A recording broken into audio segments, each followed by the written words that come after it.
Well, we've been campaigning for a while, and we've had certain guests come in and campaign with us, and we appreciate that. But he has always been helpful, and when he offered to come, we certainly took him up on it. He's someone that I think everybody can relate at how much his family has given to this country. Everybody knows what a great governor he was of Florida, and so certainly when he called, we were thrilled that he asked, and we were thrilled to have him, and certainly would love to have him as often as he wants to come. And Governor Bush, I guess I'll ask it in a reverse way to you. You haven't made a lot of appearances, especially in South Carolina. Was this an important appearance for you to make because of your relationship?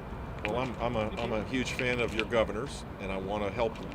We've had a fundraiser in Miami, and we've tried to help, or Jacksonville, excuse me, tried to help in every way we can. I've spent a lot of time this year helping, where it's appropriate for candidates for governor particularly, and also for the Senate. We have a chance of making Harry Reid the minority leader in the United States Senate, which doesn't sound like a big deal, but trust me, there hadn't been a budget passed in 6 years in Washington, D.C.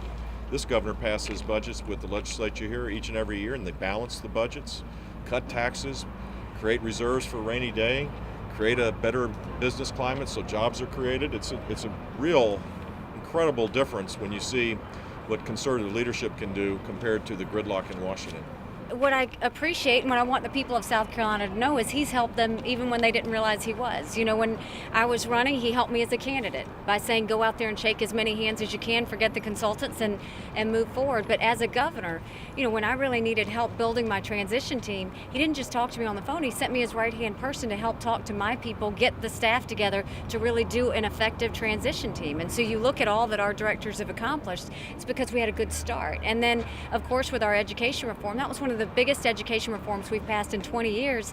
He was one of the first calls I made. I knew what he had done for education in Florida. I knew that he would have insight, and I called him and said, can you save me a couple of steps? And he said, whatever you do, make sure that your kids can read by the 3rd grade. It's extremely helpful. He continues to be helpful every time I call, and I continue to be grateful.